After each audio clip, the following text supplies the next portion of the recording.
Viewer discretion is advised. Okay. Hello, and welcome back to Gossip at the Corpse Cart, where Amanda and I, your hosts of Wine and Crime, welcome a special guest to talk about some funny headlines that you've probably already heard about, or we anonymously tell the worst thing you've ever done. Or some new fears for Amanda. So I am Lucy. I'm Amanda. And who today is our very we have special guest? Very special guest. Hi, I'm Joe Dombrowski. I don't know if your fans know me or not, but I'm a fan of this podcast. They're about to fucking know you. Let's go! This is the most heteronormative cheering sound effect ever.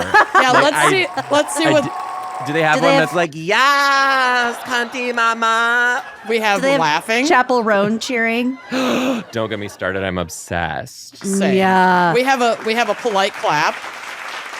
That's not gay. Tender. No, the cheering, I have to add more. I did add this. Just in case any of your jokes don't land. And also this in case you offend us. Okay. But I will work on procuring a gayer welcome cheer. I'm so sorry I really fucked that up. No, it's okay. Just make it like the Skip It jingle from the 90s commercial. I think that'll do it. That'll do. Remind me how that one goes. Skip it. Skip it. Oh, yeah. Okay. And the very best thing of all, there's a counter on this ball. Oh, yes. Don't had- worry. I'm finding that, and I will add it literally post-haste. I've had baby bottle pop stuck in my head for weeks. Pop, Baby bottle pop. It's a I baby want it. bottle Dip pop. it and shake it. And Uh-huh. lick it again. I Yep. follow so many TikTok accounts that are just commercials from the 90s to, Me too. I don't know. Ooh. Isn't it crazy how it just like Assist my mania. unlocks this part of your brain that you didn't even remember was there? And it's just like, oh, fuck, I remember every word to this. Yeah, there's Like no room in my Scruff brain McGruff. for Right, like but- math, but the skip it jingle is going to be there. Exactly. I could have full blown dementia, and that'll be the only thing I remember before I die. There's a counter on this ball. And the So very try best to thing keep of your all. very best score, and there's something a Oh whole my- lot more. Oh, wow. Hasbro. Right, don't get me started on Ribbon Dancer. Did I tell you guys Oh there's my gay? God, Anyway. I love Love Ribbon Ribbon Dancer. Dancer. Oh my God. I loved Ribbon Dancer, and the really cool girls could ribbon dance on either roller skates or moon shoes. And they didn't Oh tell my us God. this. Ribbon dancing, you could go to the Olympics with that Olympics. shit. That's some bullshit It's that my they dream. didn't let us Had in on. I known, Right? I would have bought a couple more leotards. yeah, More. I would have. A couple. Yet more leotards Right. Hello. to get ready for my Olympic circuit. I'm very excited to have Joe on our show today. We have some really special Coven confessions for you to cold read, and none of us know what you're talking about. Nope. Not even And me. I have a feeling they might hit a little close to home for you. Oh, gorge. If you feel triggered at any point, you just say our code word is octopus. That's our safe word. Perfect. Or you can popcorn it over to either of us. You can. We're here to support you if you need it. But I think that you're, as an educator, I think that you're uniquely prepared for basically anything, especially the gross and the questionable. Ooh, I'll let you in on all of it. Well, just in case somebody listening doesn't know who the fuck you are, you're a former, first grade teacher? Former elementary, so I've taught everything kindergarten to 6th grade, with the exception of 1st and 2nd. Okay. I taught public education for 10 years, and I am now a full-time stand-up comedian, which was actually always the dream. I did stand-up for the first time for my 3rd grade talent show when I was 8 years old. Oh my God. God. So Do you I was have actually video of moonlighting that? as a teacher. Yeah. And I do have video of that. And I plan on using it at some point as You the opening to a should. special or something. How bad was it? It's It's your ball. giving Leslie Knope making her political commercial with video footage of her when she was a little kid wanting to run for president. We may have just become best friends. I'm obsessed with Parks and Recreation. Lucy refuses to watch it because she's a horrible monster. I like to just watch the same things over and over That's again. fair. But Lucy and her husband are April and Andy to a T. Like, it's shocking. Obsessed. Lucy's a terrifying sociopath, and her husband Corey is like the most adorable. In a band called Mouse Rat. He wishes, but he is a bass player, and he does play in bands. In a band called Tires, which is just as dumb. Quick, let me buy Tires tickets. Yeah, I need to buy tires. The fact that you think they have tickets is cute. They played at a skating rink on Saturday, and people like skated around them. Stop! Like they roller skated around skate. Tires? That's a maze. They skated on wheels around Tires. That's incredible. I'm obsessed with that. I'm obsessed with that. Me too. Well, Joe, next time you're in Des Moines for a stand-up show. You never know. You never know. I've been at the Des Moines Funny Bone a few times and the Omaha Funny Bone as well. Guess who I saw at the Des Moines Funny Bone? You're going to be blown away. Who? Dave Coulier. What? Oh, I actually heard you talk about this on the podcast. I forgot about that. He said a joke and I laughed way too hard and he made fun of me for laughing at his joke.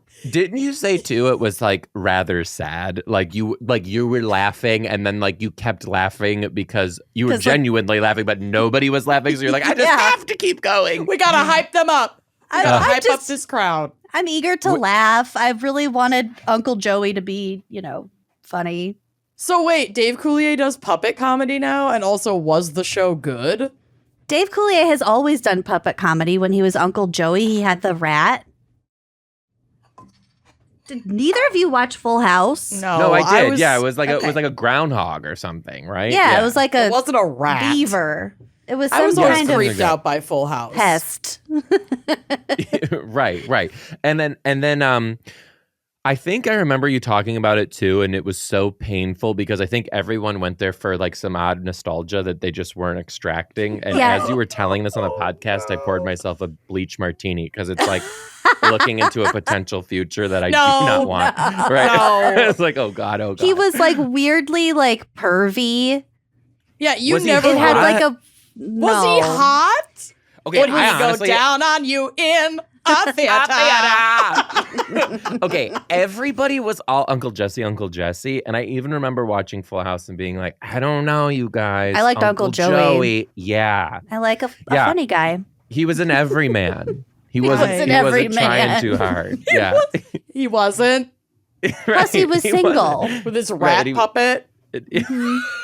Oh, so you were into it because it was like an achievable possibility because he was the single uncle? Honestly, kind of. Because I was like, which one of these uncles is going to go for 10-year-old boy me? Uncle Joey!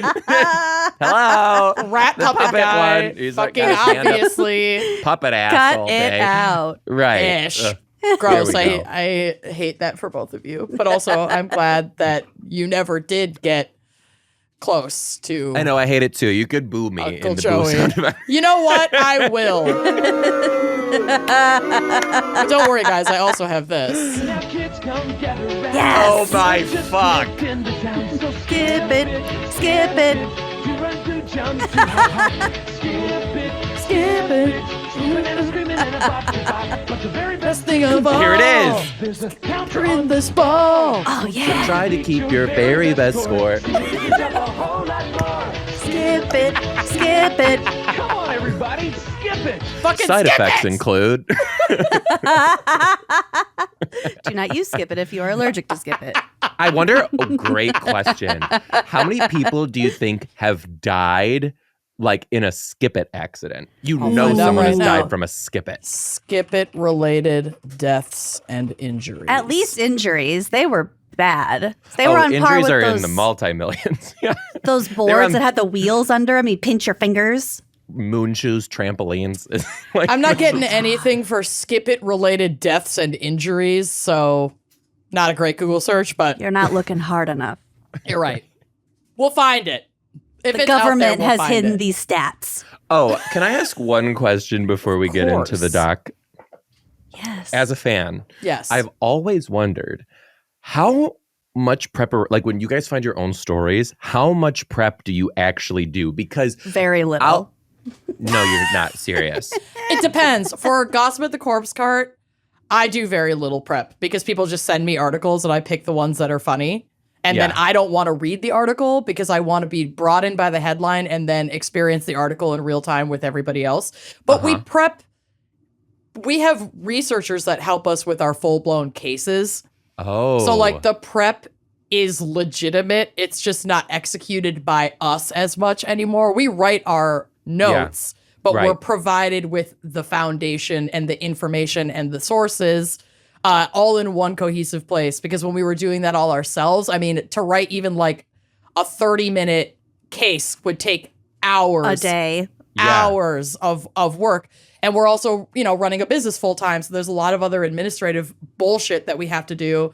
And it was just becoming like, as we grew, it was becoming so hard to do all of our own case research and content creation and all of the other administrative shit that goes on behind the scenes. So I would say there is a lot of prep that we pay for help doing. That is so, and when I'm listening, you guys will like hit it and I'll be like, holy fuck. And then like you'll keep going and I'm like, holy fuck. Like they found that out. Like that is always something I've wondered. Okay. It's very kind of you to say that. Peek behind the curtain. Yeah. Spread Don't that look too curtain, hard. baby. Spread it. I don't like it. I hate it in here. How the sausage gets made. Ish. Okay. But yeah, at any time, please interject with any additional questions. We love giving people peeks behind the curtain. Love. And if there's secrets we can't share, we'll just have John cut it. Cut it out. Ow. Oh, God. Uncle Johnny. Ugh. Oh, there's my cat harassing my bunny rabbit behind us. No. She's a natural predator. She is a natural predator. Yeah, Let she's her- gonna get her let her claws pred. down in there. I'm letting her pred. All right, should we hear some ridiculous headlines for this month? Yeah, I'm ready.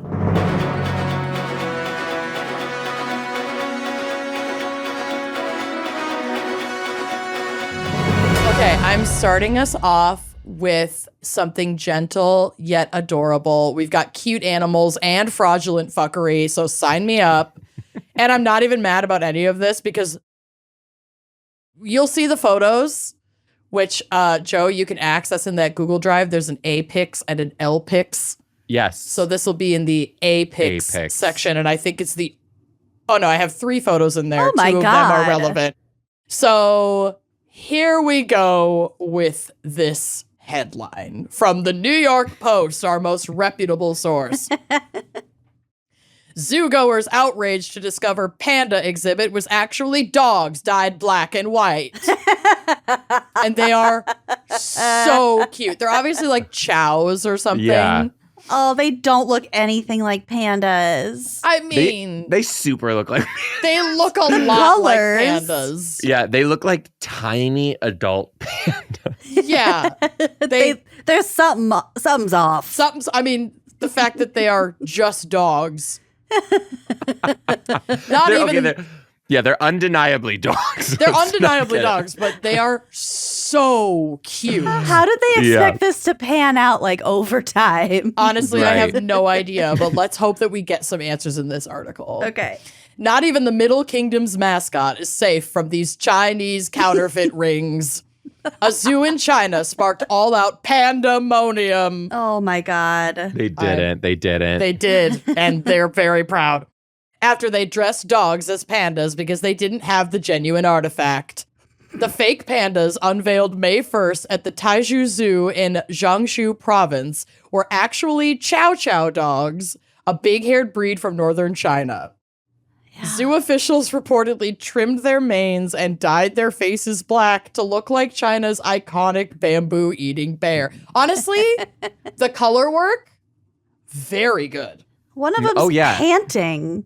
I don't know pandas do that. Who their groomer is, but they need a raise. I definitely follow them on TikTok because probably 80% of my page is dog grooming. I don't know why. I don't even like dogs. I love dog grooming videos. Yeah, it's oddly cathartic. I fully understand you. They get creative. I mean, clearly, look at the results. Mm-hmm.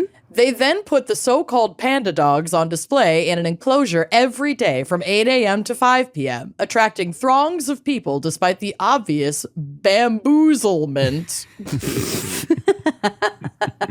I'm never going to make it. This is why I like the New York Post. Yeah, the puns. Yes. Per the sanctuary staffers. When asked why they had the canines engage in panda cosplay, a rep explained, quote, "There are no panda bears at the zoo, and we wanted to do this as a result." Okay. What? That's not... Thanks for clearing it up. Oh my God, I'm putting another picture in here because there's one where they, oh no, it's already up here. The one where they literally have a doghouse. Yeah. Yeah. Come on, guys. You're not even trying. Many visitors accuse the sanctuary of animal cruelty. However, zoo officials insist that the dog fishing scheme isn't harmful to the animals. People also dye their hair, rationalized the spokesperson. Natural dye can be used on dogs if they have long fur. This is true. There are like pet-friendly dyes. I mean, we saw, what was that dog's name at the Denver Podcast Paranormal Festival with the pink tail? I don't know. I already forgot Freya? it. Oh, Freya. Yes. She's so stunning. She's so stunning. Many social media users were on board with these canines in pandas clothing, with one fan writing, "They are very small to run that fast. I think they're lovely." "I think they're cute," said another. We clearly don't have a lot of substance for this article, so we're going into the comments, which is always a rough experience. A third quipped, "Well, that's an extreme way to get your dogs cared for while you're at work, LOL." Hilarious. Oh, Make it your full-time job. And it has drawn in visitors. A lot of people are coming to visit the panda dogs, requiring guests to wait in long lines. Even though they know their dogs? Yes, because now it's like gone viral and become a thing. Oh, Yeah. God. And Now, this is not new. I guess a decade ago, pups dressed as the bamboo-eating bears became such a hot, HAUTE item that pet stores couldn't meet the demand for like chow chows and grooming. Hot couture item. That's tricky. Yep.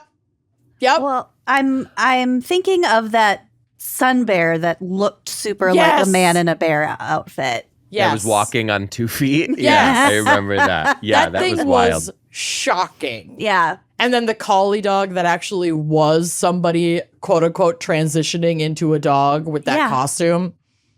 No, there's a lot creepier forms of expression and ways to temporarily fill a zoo exhibit than these cute little dogs. As long as they're being treated well and cared for. I mean, whatever. Who fucking cares? They're cute as shit. I would stand in line to see these fuckers. I would too. I went to the San Diego Zoo about maybe like 7 or 8 years ago, and I don't fully know why this happened, but there were full-grown yellow labs in the cheetah exhibit, and at first I was like, feeding time. That's what I thought. But apparently they raise like cheetahs with yellow labs as like companions, and they grow up together, and then they can cohabitate together. And it was like there was this whole thing about it there too. And I swear to God, I was at the cheetah exhibit longer than anything else looking at the dogs. So like for people going to the panda exhibits and they're just like, this is great. I totally get it. I mean, it's like seeing one of your teachers outside of school. It's like, I just have to stop and look at this because they are not supposed to be here. And this is really like shattering my reality. Okay. On the other side of that, though, as the teacher, it is the funniest thing. Morgan, my husband, will never forget this. Our first year dating, I had told him about the student of mine who she was just like had this like amazing story. She was really going through a lot in her life, and she was doing such a good job at socializing and overcoming obstacles. She was doing amazing in And you school. taught elementary, so like this is a young kid. So this was when I taught 4th grade at the time, and she was just like really overcoming a lot. And I was bragging about this girl to him over and over and over again. And then we saw her and her grandma out at the grocery store, and she full on started hiding behind her grandma, couldn't even talk to me. Like, and Morgan was like, is this real? I was like, oh yeah, this is real. Like, they can't contextually, I live in that the school classroom. Yep. Right. I do not leave. Yep. So it was a full on mind fuck for her. I got to experience one of those. I used to teach at a sailing school, and one of the little kids who was probably around like 2nd or 3rd grade, I saw him at Target. And I was like, oh, hey, Grayson, or whatever. And he was just like, you're not supposed to be here. You don't exist. On the boat. Is this a hologram? Don't exist outside of a boat. Yeah, get back on the boat. What the fuck? Isn't that crazy? They really can't put it together. It is not weird. At all. Just wait until your students are of drinking age, because I went on a pub crawl. Okay, well, I didn't want to put you on blast that hard, but it is wild. I went on a pub crawl years ago with a bunch of girlfriends. Like, we were literally on a pedal pub. I was like blackout drunk and ran into like a happy hour of a bunch of our high school English teachers. Mrs. Lobbs was there. Miss Sinkler was there. Mrs. Van Pilsen was there. And I walked in, I think it was at Stanley's in Northeast. I walked in. Did you guys go to high school together? Yes. We've known each other Holy since middle shit. school. That is, oh my God. That is so cool. That is so cool. So I walked in. All high school English teachers are fucking freaks too. Oh, so yeah, I bet they were having a good time. They're amazing. And I was like sweaty both from being on a pedal pub and just being drunk. I was like sweating fucking PBR. It was I'm actually a decently social person, but even though I was like 26, everything I was doing was perfectly above board. And I suddenly felt like I needed to go to detention. I was like, I can't handle this. We stayed for one drink. I said hello. And then I was like, ladies, we got to get the fuck out of here. This is really weird for me. And if it's weird for me, it's probably a little weird for them too. So let's all just take a step back here. Can't do it. Running into your students and former teachers at the bar is an exciting moment. Well, now they're getting drunk in their dorm rooms, and they will get together and DM me videos of them like drinking together, and I'm like, my God. no, yeah. I mean, boundaries. Technically, you're not a mandated reporter anymore, so like, right? I'm just like, I don't want to chill. But also, like, I also don't want to also be drinking and then send them a DM back telling them how much I didn't like them. So yeah, you got to be careful with that. Yeah. Turns out y'all suck. Yeah, I don't like any of you actually. No, just block, just quietly block. Bye. All right, I've got a couple more here for you. So we've said it once, we'll say it 1,000 times. The straight men are not okay. Never have been, never will be. I think they're worse than ever. Yeah. They're having a 2024. I would agree, and it's actually kind of validating to hear this headline coming out of Canada. So this is not a uniquely American problem. It feels pretty Western, but, you know. Quote, irate male assaulted Newfoundland officers with block of cheese, police say. Oh, delicious. Yep. Right? This is from St. John's, Newfoundland. Where do I sign up? I know, right? I mean, first of all, in this economy, how can you be wasting a block of fucking cheese? That shit ain't cheap. Right. So I have my problems with this. But police in Newfoundland say patrol officers were assaulted Thursday by a very irate male wielding a block of cheese. A media release from the Royal Newfoundland Constabulary says the incident occurred when officers responded to a disturbance at a residence in central St. John's at around 9 p.m. The release says they encountered an angry man who then assaulted the officers with, quote, a block of cheese. Police say they arrested the man and charged him with assault, assaulting a police officer, and breach of probation. Are we shocked that this cheese villain is on probation? No. He was taken to a lockup facility in St. John's to await a court appearance. The RNC did not say if the officers were injured or what kind of cheese was used. That was my first question, because Me too. Do you think that like a block of like hard cheese would be considered a deadly weapon versus a soft, like a brie, like a spreadable? Correct. That's probably not going to too. knock you out. Honestly, even like a block of Munster is like too malleable to really, I think, cause too much damage. Agree. But if we're talking like a hard ass Parmesan, Right. you could give someone a TBI with that bad boy. The You rind could cut alone. skin, probably draw blood. Oh, Sharp. absolutely. Like how when Sharp you cheddar. run into a wall too hard. Right, your skin just splits. Now, God. here's my question. Yes. Assault with a deadly weapon. Say that person is like severely lactose intolerant, and like to even to the skin. Like and topically. you throw like maybe a spread. I at think them, the a cheese best. spread. I think the And they best have anaphylactic charge shock. we could hope for would be manslaughter. I think that would be a manslaughter charge. Yeah, Okay. that would be for sure. You know, but I Manchego really Just trying to slaughter. smear them. Manchego slaughter. fucking yum. I love Yeah. cheese. I love cheese. Same. I want to so- shout it from the rooftops. I don't Same. care who knows. Oh God. I'm eating 2 different kinds of cheese right now, actually. I love that journey for I you. have What mac do we and have? cheese Okay. Delish. and caprese salad, mozzarella Oh. balls. Gorge. Fucking love caprese Very salad. summer. Very, very in. Very yes. I made it Yeah. myself with my own basil. Bitch. What are you homesteading I'm a now? trad Are you wife. gonna start fucking you're gonna start uploading trad wife content? Maybe. Get ready with me as I harvest my own basil to feed my dutiful husband. Wait, pause. What is this term trad wife? What?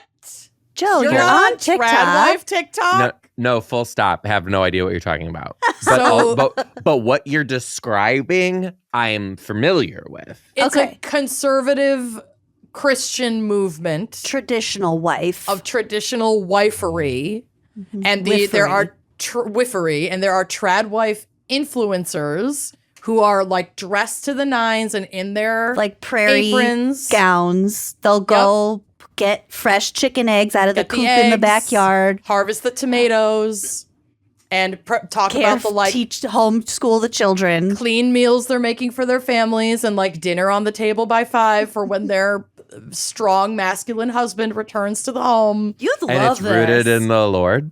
It's rooted in the Lord. Yeah. Honey, I You'd just love lost it. my whole day. Yeah, You babe. really did. I just lost Yeah. my whole day. Morgan's can- driving. You For can real. definitely pop trad wife in that TikTok search bar and RIP your algorithm, honey, because some of it is quite soothing, but I Yeah. also just enjoy being like a childless cat lady who doesn't cook, who is married to a Right. wonderful man, but I am not putting fucking food on the table by 5. Sometimes by 9 p.m. I'll put food on the table if it can be made in an air fryer, Yeah. Right. but I am the antithesis of a trad wife. Yeah, and honestly, as a lesbian, I don't know how I'm going to respond to it. It's gonna be when I tough. see it. Yeah, it's crazy. But I what follow gets- one. I cannot figure out if it's satirical or not. I don't know. The But one that you follow. Yeah. One. One of the ones that I follow. Got it. She'll be like, my kids wanted Cocoa Puffs today. So she will make. Satirical. Cocoa I know who you're Puffs? talking about. Okay. I know who you're Okay. talking about. But Do you see she's her when really she made doing Cheez-Its? Yeah, but that's Yeah. the thing. She's really doing it. Yeah. So That is where, what fucked me up. Where Yep. is the joke? Right. I think the joke is that She joke knows is that it's like absurd. yeah, to be like, oh my God, my kid just like wanted this, so I made it. When in reality, she's like, I'm secretly some sort of pastry chef. You know what I Oh, mean? for sure. Yeah. That one threw me for a loop for sure. I love a Now, homemade Cheez-It though. Are you guys familiar with it's Brittany something, and it's very trad wife what it's giving, and she had like a it was a whole scam. Brittany, Trad wife. and she's got this group of like Christian girls around her. Is it They have Brittany a- Dawn? Yes. Yes, Brittany it's Dawn. Brittany Dawn. So I fell down a rabbit hole of like her and all of her Christfluencer stuff that she does. Influencer. Coined, real Yours. term. And honestly, it like threw me so hard into the abyss of like, how many people just like hear the word of the Lord and are like, honestly, take all of my money. I'm like, she's stealing your coins. A lot Like, of this- people. Oh, A lot so of sad. people. So sad. I mean, it freaks me out that churches and religious institutions are tax exempt for that exact reason. It's not great. Y'all are about to get a reading from the Book of D. Yeah. Because this is something that has blown my marbles into oblivion forever, especially when it came to the Pandy Wandy. And it was like, you literally took this PPE money, but that's the thing, is like, that was paid for from public taxes that you never paid. Yep. Yeah. And you just like got it. Yeah. And we're like prioritized to get it and have all of those loans forgiven. Yeah. Right. Yeah, I'm like watching small businesses and restaurants all around me close. Oh, yeah. Still, some of my favorite restaurants don't exist. And I'm like, that's horrible. It's horrifying. And then those same religious institutions did fuck all to pour back into their communities that were suffering at the hands of the pandemic. Yep. Yeah, and also many still hosted services in person without masks. Super spreader events, didn't require masks. Sure did. And collected their own private income also from their members, from their patrons. It's like, y'all, it's some bullshit. The last 5 years have been hell on earth. Really insane. Were they real? Were they real? I can't tell. Yeah, I can't tell either. Like, you know what is real? What? Hey now, kids, come down. See what just skipped into town. Sorry. Needed it. Honestly, we needed it. That was a good cultural reset. I felt us going to a very dark place, and I just wanted to help us, not fret too much. Yeah. Because this can't be the worst timeline ever if we exist in the same reality as the Skip It jingle. It just can't be. True. I'm with you on it. It just can't be. I feel buoyed. I feel good. You're welcome. I feel better. You're welcome. This will also make you feel better because when the strategies of like bigots and homophobes backfire, I am just tickled to my very core. Oh, let me in. And this is one of those situations. So this is from NPR, specifically out of Kansas in Wichita. A Wichita pastor, some fucking tax-exempt piece of shit. Good segue. Checked out LGBTQ books in protest. Librarians say the strategy could backfire. So what this guy wanted to do was like get all the LGBTQ adjacent or, storyline books out of the library so that the children wouldn't be exposed. Yeah. Right. So protesters checked out dozens of gay and transgender themed books from a Wichita area library to keep children from accessing the books. Librarians say checkouts show demand for materials like, y'all, they have algorithms for this shit. Yeah. So they likely will replace missing books and expand their collections. Obsessed. Isn't it so great? Quote, one way you can love your neighbor and your community is to gather together some of the men in your church and go empty the local library of all of their LGBTQ plus books. Said, guess what this pastor's first name is? Gay. Need it. It's not gay, but that would be amazing. It's Kyle. Oh. Right? I bet he's My second blonde. guess was chartreuse. Close. Pastor Kyle Lamont wrote in a recent post on Instagram, quote, start with the kids' books and work your way up. The post featured a photo of more than 100 books checked out of the Andover Public Library. Oh, that's what this picture is. Yep. The titles include dozens of young adult novels with LGBTQ characters or themes, books about the Black Lives Matter movement, and an autobiography of tennis star Billie Jean King. Oh, of course, because we can't just have one phobia because it's all a product of white supremacy. So there's always going to be racism in there too. They go together. It's a nice little rat king. It is. It's a tangled rat king of absolute garbage. And oh my God. They really went for it. Yeah. Lamont, lead pastor of Exodus Church in East Wichita, said in an email that he plans to return the books he checked out. Okay, cool strategy. Tom Taylor, director of the Andover Library, said efforts to rid libraries of controversial books are growing and changing. Quote, it used to be that most challenges took place in school libraries. And now public libraries have seen sort of an unparalleled increase in the last few years. So it is very concerning, Taylor said.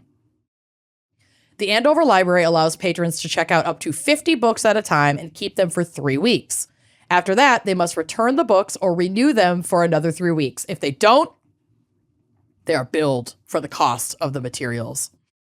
Taylor, why are their library rules written as if like TVs and iPads don't exist? Like, who the fuck is reading 50 books in 3 weeks? That's the most shocking thing in that. I'm like, it takes me 10 years to read 50 books. It takes me 10 years to read a book. Mm-hmm. If Joe, you're a teacher. True. Yeah, but first of all, was a teacher. Yeah, I so escaped. Okay. Don't get it twisted. Who the fuck needs to read anymore outside of a school? If I didn't have another podcast that was literally about romance novels, I would only read Reddit. That's the only literature I'm getting. And these articles. Yeah. So it is what it is. Taylor and the other area librarians said the protest strategy likely would backfire because checkouts are an indication of demand for certain materials. Libraries track demand as they replenish their collections. Quote, when there is a high demand and usage of books, those are the ones we want to keep and even replace if they get damaged or not returned. We've got funding for a whole new wing of LGBTQ books for kids. I love that he's going to go back to like collect more and he's going to be like, how to tuck your sack back. This wasn't here last time. Like, and they just get like more and more specific. Like, I need that book. I need you to write that book. Right. It's a pamphlet. I don't think that's my journey to write. That's fair. I do think it's mandatory. I do think it's mandatory. Scissoring for beginners. For beginners. Literally. Scissoring. Not as fulfilling as the internet makes it seem. Scissoring. There are definitely better ways to come. Scissoring is like it's got its own like 4 shelves. Yes. Just on scissoring. There is a 52 myths about scissoring. Scissoring 101, scissor me timbers. It just keeps going. Yeah. Oh, this is so good. Quote, if the strategy is to get them away from kids in the short term, it would work. But in the long run, we'd be more likely to buy those titles because of the usage. Yep. Wichita Public Library officials said they highlight LGBTQ books with special displays during Pride Month. They have not noticed an unusual uptick in checkouts at Wichita branches. Jamie Nix, Wichita's director of libraries, said it's important that libraries offer diverse materials that reflect a wide array of people and experiences because guess fucking what? A lot of people use the library and want to see themselves represented in their literature. It's not that crazy. Quote, for anyone's identity, they need to be able to see themselves in literature, Nix said. Having access is just the most incredibly important thing. Book bans and challenges are on the rise across the country. The national free speech group PEN America documented more than 10,000 challenges in school and public libraries between July 2021 and December 2023. In Kansas specifically, dozens of books have been challenged by parents and community members who contend that they're sexually explicit or promote critical race theory. How horrible! In November, a public library in St. Mary's, Kansas was forced to remove LGBTQ books for kids in order to keep its fucking building. They didn't say fucking, but I added that little part. Taylor, the Andover librarian, said checking out mass quantities of books does not qualify as a formal complaint or challenge, but it's a strategy that has popped up recently across the country. Last summer in San Diego, 2 protesters checked out all of the books from a public library's Pride display, then said in an email that they would not return the books until the library agreed to remove them permanently. So the library probably just replaced them with their tax-funded fucking budget that these bigoted losers paid for. So congratulations, you losers. LGBTQ advocates donated books and money for the library to replenish its collection. Nix, the Wichita librarian, said libraries will continue to advocate for collections that offer diverse stories and experiences. Quote, books don't hurt people and ideas are important, she said. And if you don't like an idea or you believe that book is somehow hurting you, close it and return it. Yeah. Like, you're against abortion? Don't read it. Don't have one. Right, yeah. You don't want this book? Don't read it. Right. Bye. Don't want to get sick? Don't eat that battery. Don't eat that Tide Pod, you fucking lunatic. I can't. Wow. Yep. All right. I have 2 more. This is some news out of what I imagine must be St. Cloud's, Minnesota's sister city, St. Cloud, Florida. And it tickled me because sadly, I recently attended a funeral for my husband's grandmother, Millie. She was an incredible lady and she lived a full 90 plus years. And now she is with her Lord and Savior. And as a devout Catholic, the service was held at a Catholic church and had a mass that also had communion. And I freaked out. So did I. I was actually at the same funeral 2 weeks ago. Yep. The same funeral? Well, the same funeral. The same, literally the same funeral. I need to know what you did, though. What I did was, well, okay. So first when we were invited up, it was like, there were parameters that were basically, if you're not a practicing Christian or it's like been too long since you were connected with your faith, you can just cross your hands over your chest and get a blessing. Mm-hmm. I am confirmed in the Lutheran church. I am like technically able to accept the sacrament, but I'm not a religious person at all. Technically. And there's so many I'm black and white grappling- rules around the sacrament. And yeah, and I'm grappling with what to do. And I'm sitting with the immediate family because I'm married into the immediate family. And so we're in like row 2 and I have no time to figure out what my plan is going to be. So I walked up. If you're accepting the sacrament, you go up with your hands out like this. So I walked up like this and then looked at him and panicked and just went, ugh, and then crossed my hands and bowed for some reason. And then he blessed me and I ran as fast as I could back to my seat and my palms were dripping with sweat. I'd never been so scared in my life. You did. What did you do? So I was raised Catholic. I went to Catholic school until 3rd grade and made all my sacraments, even marriage, but not the kind they wanted. No. And so when I was there, I was in a full-blown state of what the fuck do I do? But I took it, and I took it for 2 reasons, because I was like, one, I do feel like I understand everything like you said too, but I also took it as a like, fuck you. I'm gonna stick it to you a little bit too. Like I do understand what I'm doing here. I am not a religious person, but also like, thank you so much. I And respect also I'm a little your hungry. choice. Right, yeah. I also So I was needed like, a snack, so I made the wrong decision.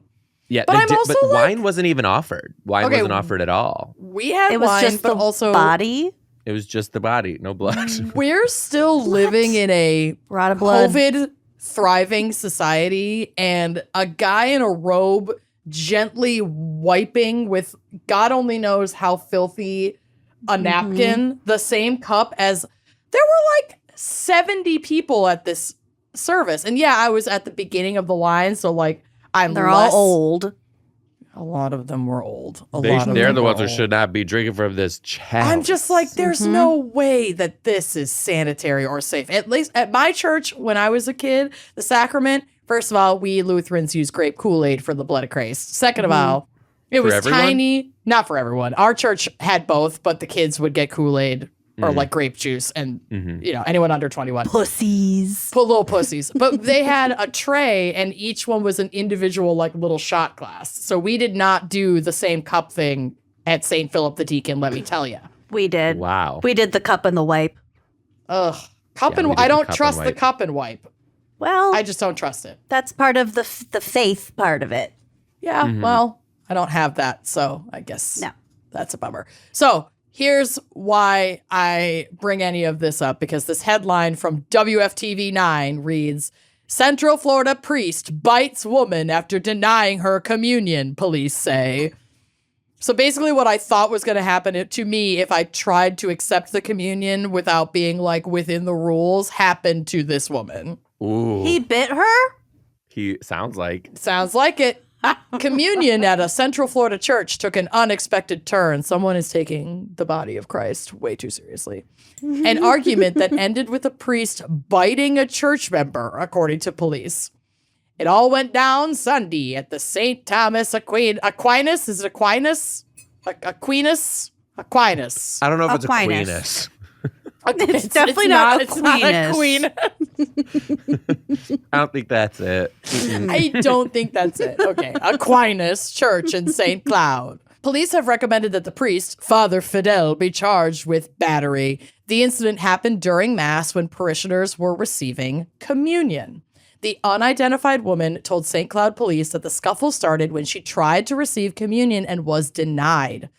Quote, he wouldn't give me the cookie. I don't know if it was the way I was dressed or if it's what I like. What? I don't know what this means. The woman can be heard saying on the police-worn body cam video. Okay, so that's a quote of her just panicking. Wow. A witness told police that the woman was singled out because of her sexuality and her attire. Quote, he tried to forcefully shove it in her mouth. She backed up, the witness told police. She said, no, don't do that. And she tried to get it, and that's when he went crazy. The priest told police a different story, telling officers that the woman first came to the 10 o'clock Mass, but didn't seem to know the process of receiving communion, so he denied her the bread wafer. Fidel told officers that the woman came back to another service and tried again, but this time he said the confrontation happened,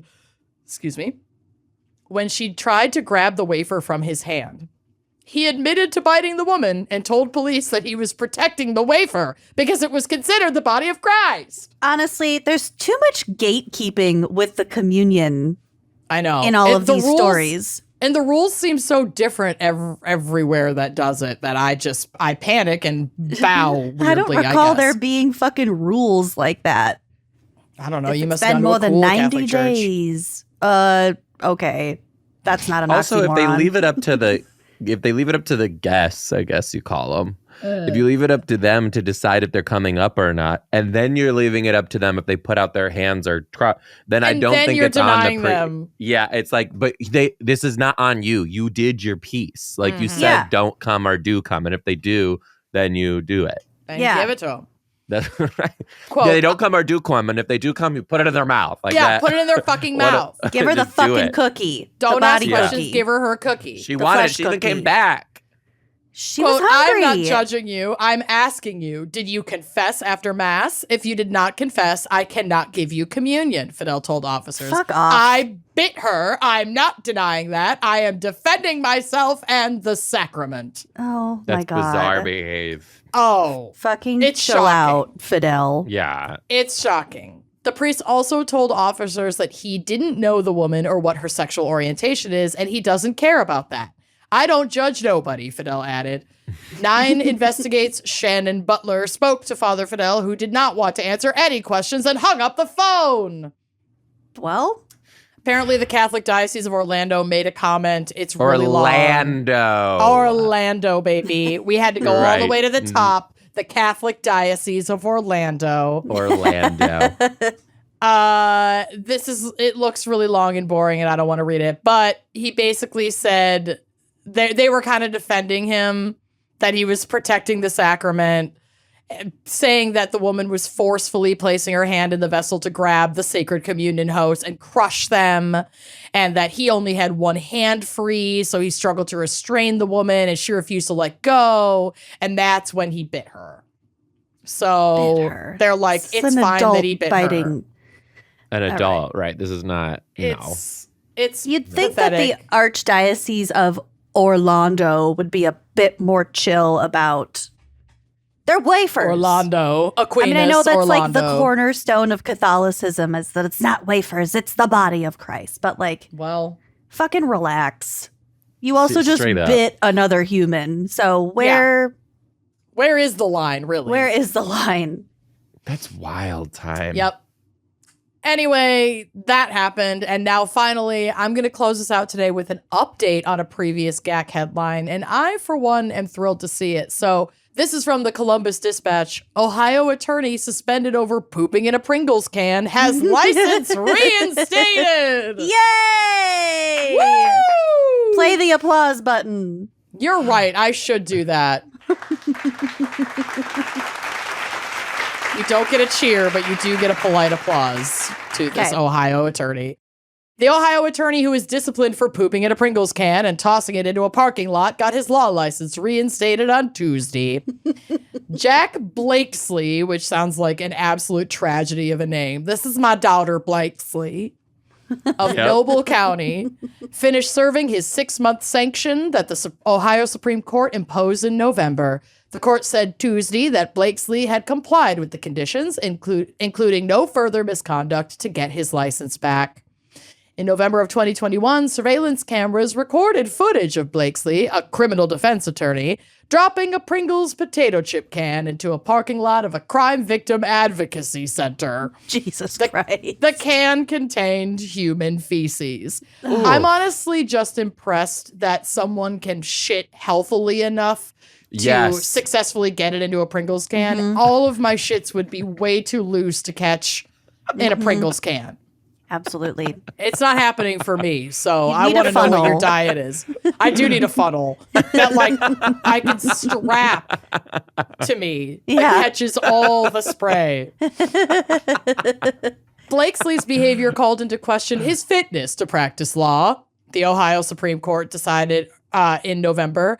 During the disciplinary process, Blakesley claimed he didn't target anyone and said he pulled the Pringles prank at least 10 times that year. It's not about you. I do this all the time. I didn't even know there was a victim advocacy center. Blakesley had known the victim advocates at the center for years and was scheduled to see them in court 15 minutes after the Pringles deposit. Whoa. At the time, Blakesley was representing someone accused in a capital murder case. Blakesley, an attorney since 1976, had no other discipline on his record. So welcome back, buddy. Good for you. Wow. What an update. Jesus. Yep. Anyway, those are my headlines for this month. Thank you so much to everybody who sent them in. And as always, if you stumble upon something strange and unusual in your newsfeed, go ahead and send it to us. You can head to our website, wineandcrimepodcast.com, and you can go to contact us. There's a little drop-down menu that reads funny headlines. It's also got Coroner Corner and Coven Confessions in there. So that's your go-to spot to send things in for GACC. Sure is. Well, those were excellent. Okay, we're back. And Joe, it is your time to shine. Baby.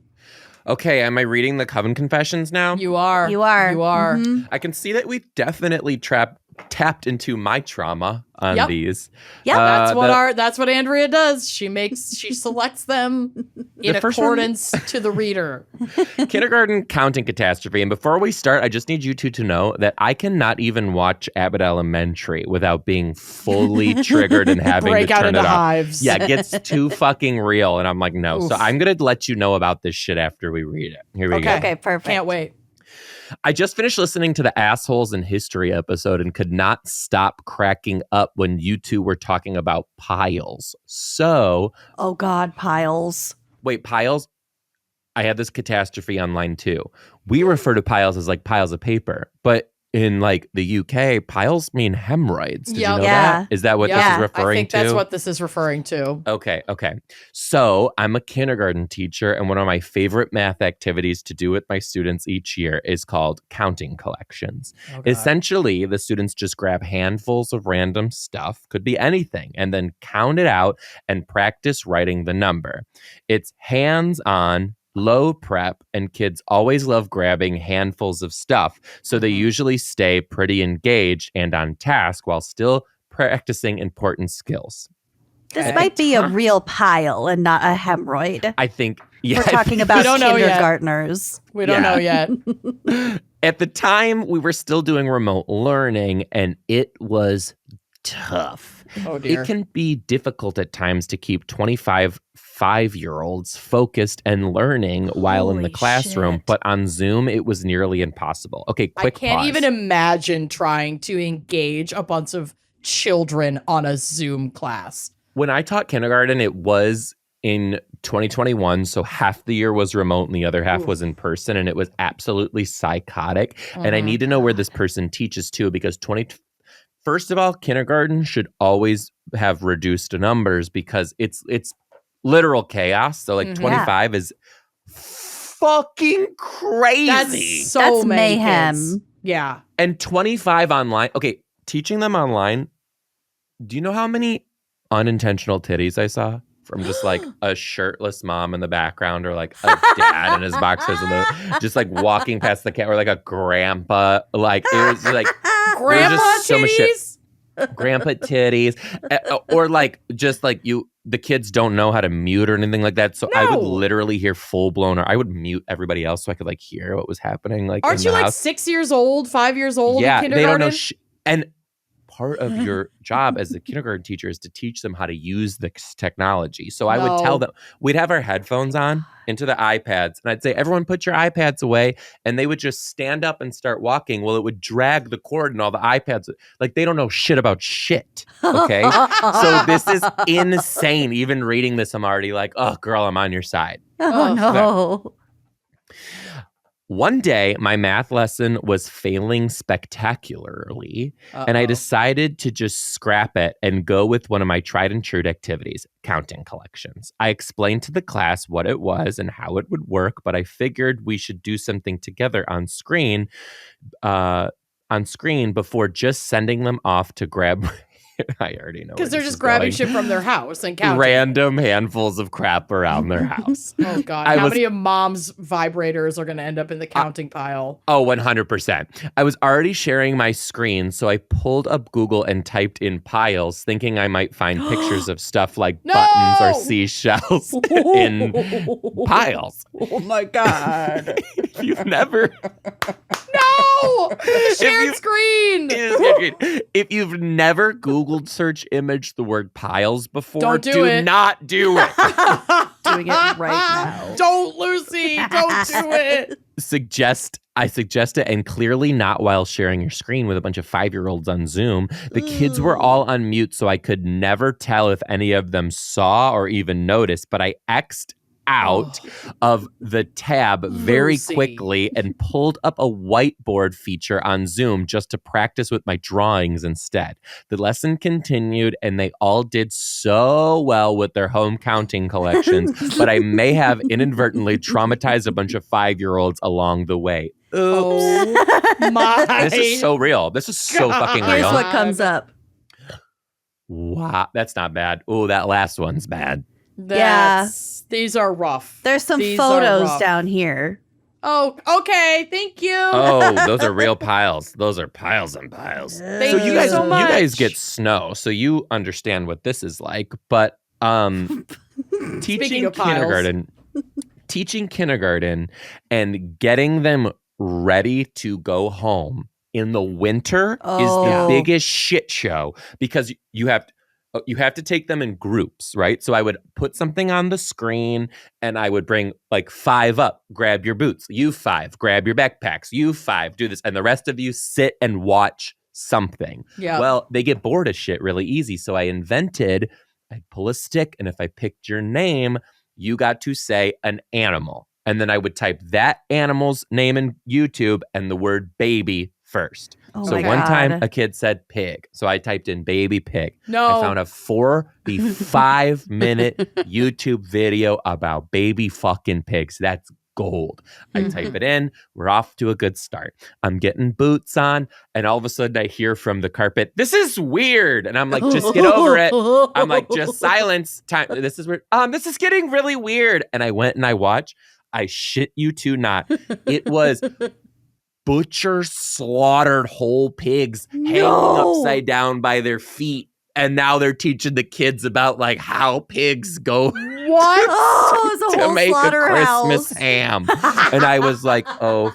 Honestly, that's better than I was envisioning, because I was like, we're going to get adult baby piggy play sex stuff. Yeah. That's what we're going to get. It wasn't that. Dirty piggies. And the way to overcome this for any teachers listening is you always have to mix it up with their favorite thing ever. And you have to whip out your most lucrative prizes. So we played Simon Says, and the prize was you had lunch with me the next day. So that they fucking forgot. Like Simon Says, don't tell your parents that I played you this pig slaughter video. Simon Says, shut the fuck up. Shut your little baby mouths. Yeah, Mommy, so you're never supposed to pierce the organs.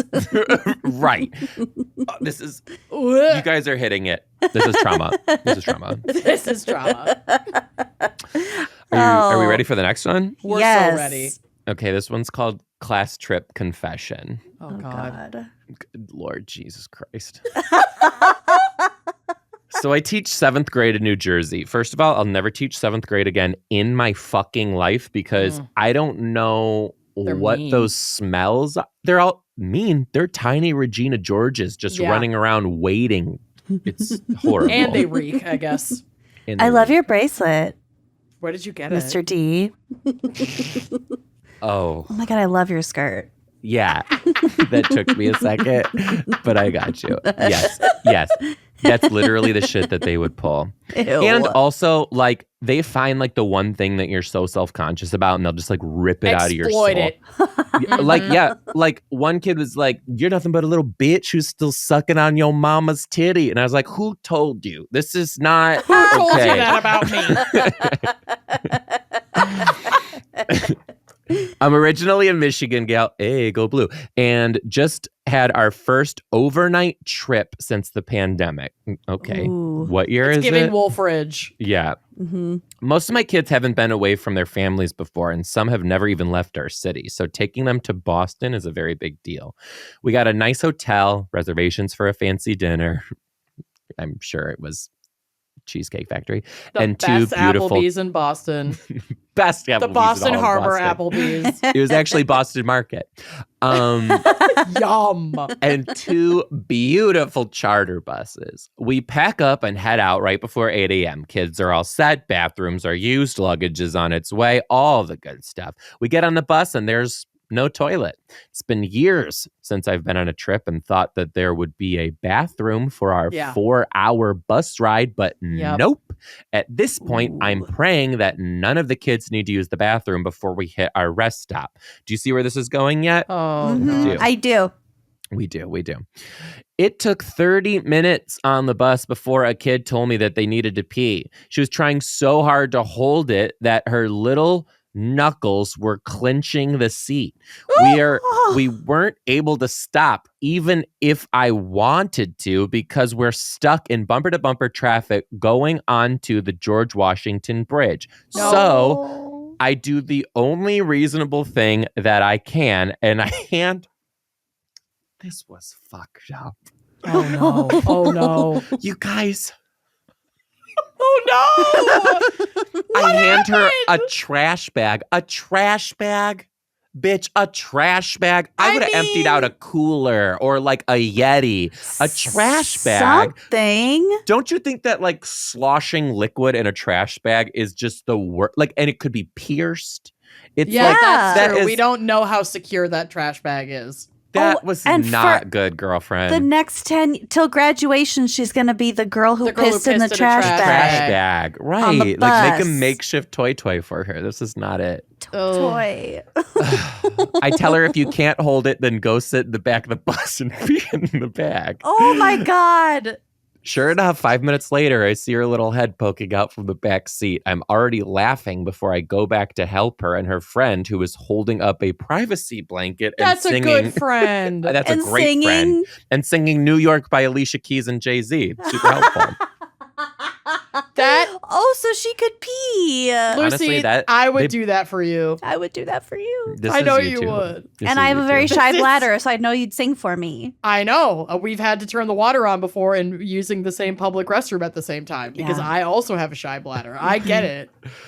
Yeah, this was literally like lifelong. Like they're each other's. That's the maid of honor. Yeah, that's their.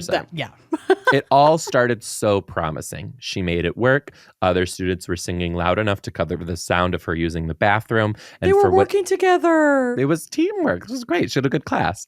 And for whatever reason, my kid had brought an entire roll of toilet paper in her purse. I guess she really doesn't want that ply shit that you get in hotels.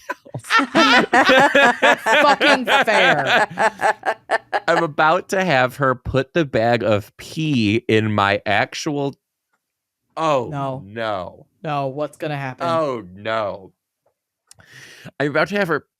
Oh my God! I'm about to have her put the pee in an actual trash bag when we hit a bump. No! A shriek. Silence. No! As if Li Shang himself was singing to me, 3 little coursing rivers of piss start trickling towards all of the other students on You the must bus. be swift as a coursing rib. That's a Mulan reference. I just want to make sure everybody knows that. Is that who One Li of all Shang the is? first of- yeah. Oh, okay. Great time. This is such a good part. This is Be such a a good part. man. Pee One in of- that bag. One of the girls. No. One of the girls says, there's a problem. Those are like the worst words you'd ever want to hear on a bus full of 7th graders. 30 minutes into a 4-hour trip. 30 minutes. Stuck in traffic on a They bridge. were done for. Oh, God. I could see the pee running under the seats, and I quickly said, it's just water. We can clean it loud enough for the other people to hear. So the pee streaks. Don't like cause panic. No, the pee streaks hit them. And they would all, I did it so that with the pee streaks, I think she meant to say wouldn't hit them. Oh, okay. And my students, I am 26. I am childless. And I know I will be a damn good mother someday because my ass, oh, this is amazing. Oh, my God. My ass squatted down and cleaned up piss on that charter bus at 9:20 in the morning. And Good that for shit her. was fucking everywhere. I was wiping seats, wiping the floors, you name it. Of course, she got pee on her jeans. So oh my God. So I gave her my sweatshirt. So now I have piss on my shoes, piss on my hands, and my only sweatshirt that I have for the trip. She looked at me while we were cleaned and said, well, at least I feel better. And that's not even the worst thing that I've done, though.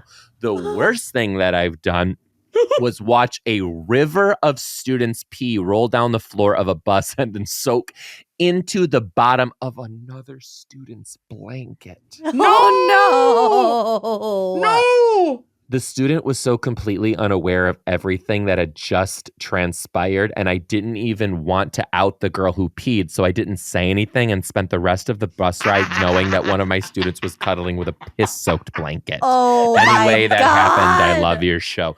That was fucking, honestly, I don't know who this bitch is, but you fucking nailed it, soul sister. really She will did. be seated at the right hand of the Father in the afterlife, let And me tell you. That could have been so traumatizing for that girl, like for Yep. real. And she's No like, one I on the fucking bus got you, knew. bitch. It That's also could have been amazing. traumatizing and caused complete chaos on the bus if everyone had Yeah. known it was pee. So I think she Yeah. really made the right call. I think so, too. And she That is is going to be so a great cute. mother someday. Yeah. If Oh my she God, I'm so chooses proud to of be. her. If she chooses to be, I'm so proud of her. Wow. That was very sweet. That bitch owes that teacher a Money. fucking drink. That bitch was teacher of the year. The end. Yep. There's no other, no. She should apply and put that story in. That's good. I'm Yeah. telling you right now, I would not sacrifice myself like that for this little piss baby. Wouldn't do it. If maybe she was like her favorite student and Yeah. you kind of feel like maybe you're a little bit friends. Maybe. Maybe. There's something about it. Like the kids would go through some shit, and even the ones you don't like, when they're going through some shit, you're just like, You wanna defend them. Fuck, you gotta. Yeah, it's very tender. It's very tender. Yeah. Oh. Wow. These next two are a little short, so I think we're good. Are we good on time? Yeah. Great. Great, perfect. Okay, We have limitless time. fantastic. Hey, gals. Well, didn't know who was reading the fucking things Yeah, today. Anyone can be a Canceled. gal. You're an honorary gal. Honorary, perfect. Hey, gals, my confession is recovered high school memory. I used to take my yearbook class and was assigned to create the men's swim team page. First of all, Lock. That's a great assignment. Mhm. Oh, yeah. Naturally, I interviewed my crush on the team and asked what they do for warm-ups. He Ooh. goes on to specifically say that the entire team stands in a circle and circle jerks. What? Wait, what did I just read? I He goes on literally a was specific- going to make a joke that they all jack off, and then that's in the confession. Oh my God. What's happening? My naive ass proceeds to add this to the men's swim No! team page in the yearbook. He was making a joke. Because they didn't know I what wrote circle under jerk the meant. photo. Yeah, she didn't know. Like I wrote under the photo as this was part of the interview. Thankfully, Oh my God. Did no one catch this? Well, it looks like someone did. Thankfully, my nice yearbook teacher read over the page and paused, asking me, "Do you know what a circle jerk is?" I said, "No." And he politely requested that I remove it with no explanation. I was horrified that's an ask later. your mom question. Oh, yeah. Or ask Jeeves. Yeah. I was horrified when I learned what this meant when I went and Googled it. So that's how I almost made a complete ass out of myself in the yearbook. Love you, gals. I always die laughing at your podcast, and I recommend it to me and my endocrinologist at the largest clinic in the state. So they're all going to be listening to this too. Maybe this confessor is diabetic. Twinning. There are a lot of reasons to go to endocrinology, but that's why I go. Well, let's hope they're diabetic. Yeah, I really hope they're diabetic. I think that had the yearbook teacher not taken this out of the yearbook, that is literally how a villain origin story starts. It's also iconic, and I would frame that yearbook page. Yeah. That would be all over the internet. I mean, he said it. It's not her fault. Yeah. No, that was a quote. Yeah. That is so pure and innocent and so cute. She just didn't know what it was, so she wrote it down. She quoted him. I know. And he was her crush too. Poor little Amish girl. She definitely had braided pigtails. This poor she tightened little her bonnet fundamentalist. and she stuck to the facts. She kept it 100. This future trad wife. Okay, are we ready for the next one? Oh yeah, I'm ready. I need to give you a little bit of something before we do this. Oh no, okay. This one's called The Talent Show Terror. Oh my God. And you are looking at the director of the talent show 7 years running. I personally called it the Talentless Show, and that gives you a little peek behind the curtain. So. Yeah. Also, any talent show director who was a talent show director in the year of 2014 wanted nothing more than to gouge their eyes out because every other kid sang Let It Go from Frozen. Ooh. I have a very visceral memory. I moved to Minnesota in the middle of my 4th grade year. And so I really wanted to do my 4th grade talent show, but I was too late. Like I couldn't do it. And so I had to sit through it bitter that my incredibly talented ass wasn't up there singing something, probably by Madonna, because I was obsessed with the Immaculate Collection when I was a kid and raised on that shit. I'm obsessed but with I you. had to sit through, and John, you can bleep this name, fucking doing sign language to True Colors with interpretive dance. That's a movie. Yeah, but it was real. So 1st grade talent show, I wasn't there, but I have heard about this. Our friend Scott misunderstood the lyrics to I Saw the Sign, great. by Ace of Base. Of course, yes. He thought it was I Saw the Sun and created an entire dance based on him seeing the sun and performed that in front of the whole school. Was this before or after his iconic Charlie Chaplin performance where he I believe it was dressed as after. Charlie Chaplin and walked back and forth for like 15 minutes in a Charlie Chaplin walk? I believe it was after. We do I have think video Charlie of that Chaplin somewhere, was and it's really kindergarten. cute. Oh, it's so cute. Mm-hmm. That's So what cute. talent shows are. They're kids, like they're weird kids doing that shit, which they're the stars. Mm-hmm. Yep. And then there's kids who just do the song, but like literal. So they're like, I hear doves around. Like that's all it is. Okay. Talent show terror. Oh, God. I'm ready. I'm a happy second mom to 2 of the world's most fantastic women, ages 19 and 22. Even though they lived half time with their biological mom about an hour away from us, when they were growing up, their dad and I faithfully attended all of their extracurricular activities. One such event was the annual all-school talent show. Oh, dear. The shows were always lengthy, as it was a kindergarten through 8th grade school, and everybody was a goddamn star. Oh no.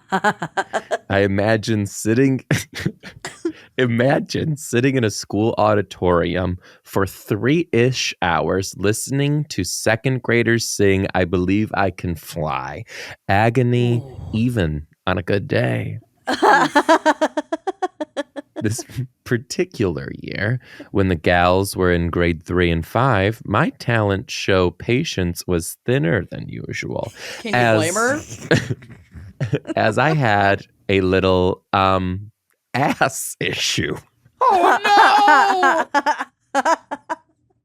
It had started several weeks before when I was showering and noticed a small bump near the old anus. Uh-oh. Well, right on par with piles. Yep.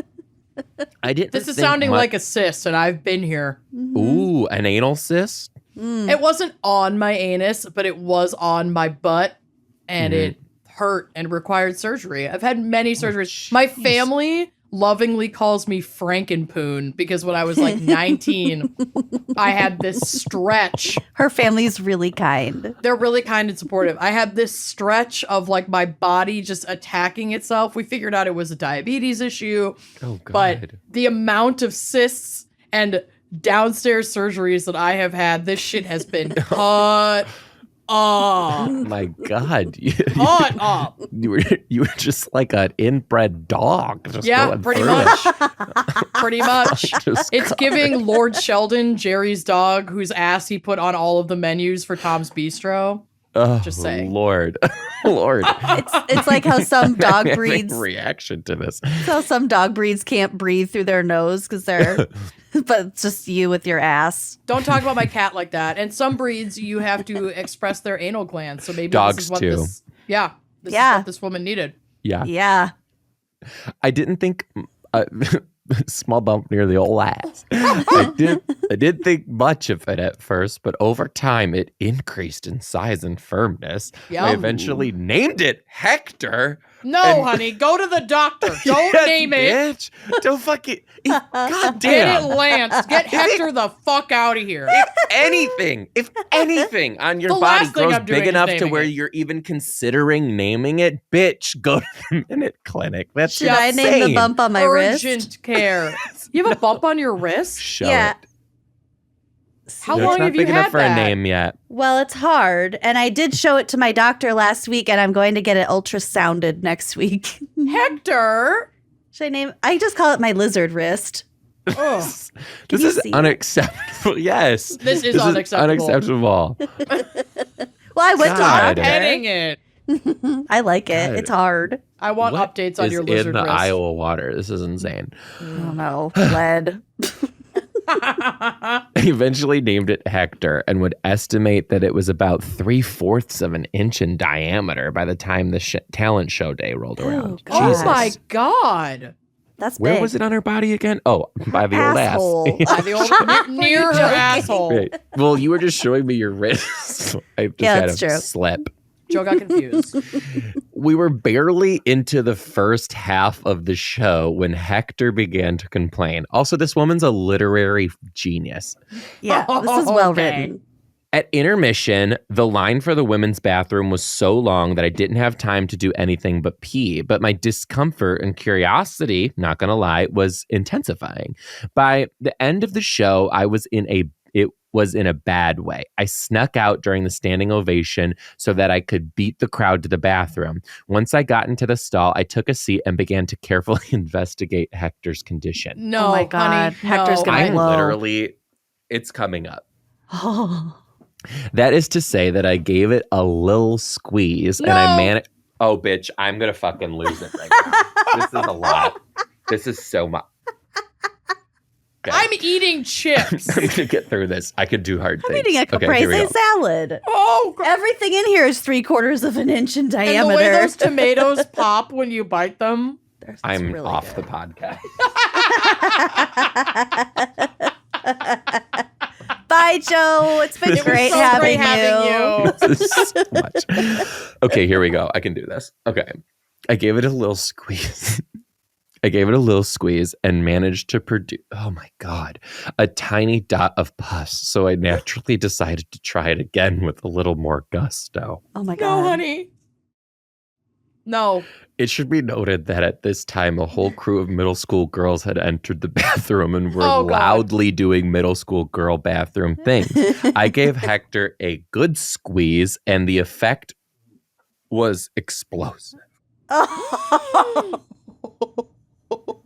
I pulled my hand away from my ass to find it, covered in blood and pus. I mean, I had a little trail of blood running down my wrist while I looked at it in horror. I was bleeding freely from my nethers, but I knew that I couldn't stay in there forever. So I did what any... Yes, you fucking can! Yeah, that is now your house, and the you live there now. And the fucking tomb, and that is the coffin you will be buried in. You're done. That is your house. You are so fully correct. And also, like, you made it. Like, you waited in line and you made it to shelter. Sit your ass down and stay a while. I would be there for 6 hours until the lights were off in the building, and then I'd sneak out. Yep. Oh, absolutely. I'd be texting my husband, like, take the girls, go home. It's going to be a while. I'll get an Uber. Did we get a year on this, though? Was this... Okay, so I think this is gotta be the girls pre-text, right? Oh, it might be. So Hold on, let's do girls are this 19 math. and 22 now, and they were at the time like 3 and 5. Grades 3 and 5. So they were 8 and 10, right? Yep. So this was 12 years ago. Oh, so texting's definitely here. Yeah, okay, but still. That was really fast math on my part. Yeah, go you. That was amazing. I don't know if I was right, but... Maybe you should be an educator. Honestly, we're going to good. just say that you were right. Okay, she is not done. This woman is in a world of hurt in this bathroom. Oh, God. I mean, it was covered in blood. Okay. Oh, no. She really gives us some detail here. So, like, if you need to pause for a minute, please do so. I'm just going to keep eating my chips and try not to So I did what any throw Midwestern... up. I need you two to just tell me what you think happened, because the next sentence is, I did what any Midwestern farm girl would do. So what do you guys think that means? Because what's about to read is fucking diabolical. This feels layered because the Midwestern element is going to encompass our deep need to not inconvenience or alarm anyone around us. But the farm girl element also indicates that, like, she's seen some shit and dealt with some shit on the farm, so she's gonna rock this out herself. Yeah, she's going to involve duct no tape one. fix and She's about to do inconvenience no something one. crazy rather than ask for help or go to the doctor. Is what she's gonna do. She's gonna leave the stall. I'm confident about that. Don't leave the stall, horse. First, I mopped myself up the best that I could. Mopped. Clean up. I then folded toilet paper to the approximate thickness of a baguette and stuffed the wound. This is actually, the toilet paper is a bad idea because that dissolves with moisture and you're going to trap a bunch of bacteria in there. But the way to properly heal a cyst is to pack it so it can heal from the inside out. So she's an hour away from her home. I was also hoping for a better reaction. She actually just said that she tucked it between her ass cheeks and hoped that it would be enough to snatch the bleeding for a while. There you go. I've been there. It's like, make a pad and hobble home. I like the thickness of a baguette. Like, She that did really say that. paints the picture. Yeah, that was... She's not done, though. She goes, but I did still have a problem. In order to wash my hands, I had to run to the gauntlet of a middle school girls who were all still schoolmates of my gals and at the ugliest, most judgy stage of their development to boot. The last thing I wanted to do was embarrass my gals by coming out of the stall covered in gore. So I discreetly draped my jean jacket over my right hand and made my way to the farthest sink. Ma'am, you didn't have to do any of this. You could have waited it out. To you. And you could have just waited in the stall until they're gone. Yeah. I angled my body so that I hoped no one would be able to see me as I scrubbed my hands, Lady Macbeth style. Everything was this woman. The drama. Yeah, she listens to your romance novel podcast too, for sure. Everything was going swimmingly. I dried my hands, I slipped my jacket on, and breezed by the girls, making sure to congratulate them on their great performances. When I got out to the lobby, my partner pointed out at my jacket and said, "What happened to you, a knife fight?" That's when I realized that my efforts to not look like an axe murderer had all been for naught, because I had an obvious bright red smear of blood right across the front of my jacket. No. Unbelievable. I wiped off my jacket, mumbled something about doing laundry when we got home, and hoped that he had dropped the subject. He did, bless him, drop the subject. The gals never saw the blood evidence, and eventually my ass healed. And to this day, I have actually never mentioned this to any of them. Whoa. I would be telling Same. everyone. Everybody. This would be my go-to cocktail hour story. You'd never hear me shut up about when I popped a giant ass cyst at my stepkid's talent show and 100%. hobbled out of the bathroom covered in blood. And she made it through hear the end of it. full 3-hour talent show. Yeah, she did. The only place she went wrong was not just staying in the stall. Well, no, But then, that's not like- the only place she went wrong. She should have gone to the doctor to have this lanced in a much safer and cleaner More environment. sterile. Yeah. Yep. Yeah. Going to the doctor is sometimes a very privileged thing. Oh my God. Shut up. Shut up. Shut up.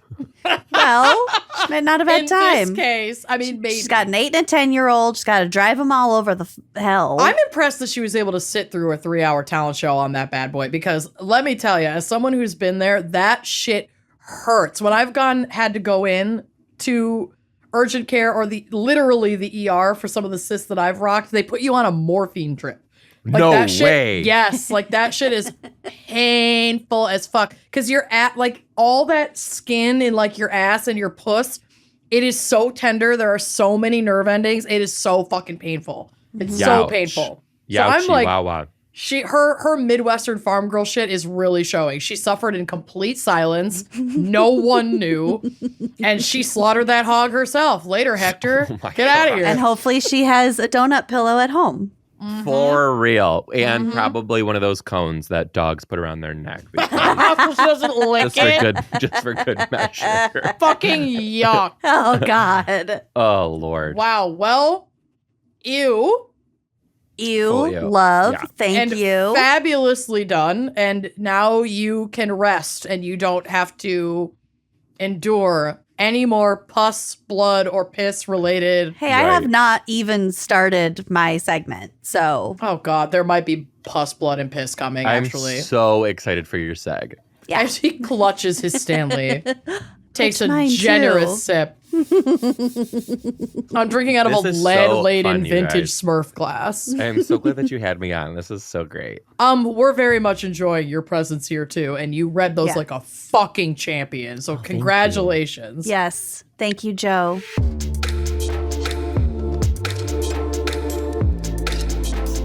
Welcome back, and this is the Coroner Corner. God damn it. And why, yes, I do have more blood and pus for you. Great. So this is an email that I got from Kate, and it was just a really wild email, so I just had to read it. I Okay. needed a place to read it. Okay, Kate says, I have always been obsessed with all things death, murder, and anatomy. I obtained my dream job, all caps, 2 years ago. I am an autopsy technician at Yikes. redacted medical examiner's office. We're not going Okay. to give away where this person works. Did Okay. they write it to you? Can you read what it is? Can you put it I in know the chat? where. Yeah, oh yeah. I'll tell you where. it Oh, is. I can read it. I'm on the fucking document. No, I put redacted. Oh, okay. I'll text you later. Mhm, okay, cool. Okay, she goes on to say, it is a wild job and I love it. I do the Y incision and remove all of the organs, bone saw and all. I just listened to your pickle episode again. Pickle crimes. That's a good one. And I have a story to go with it. A few months ago, we had a body come into our morgue which had legitimately been pickled.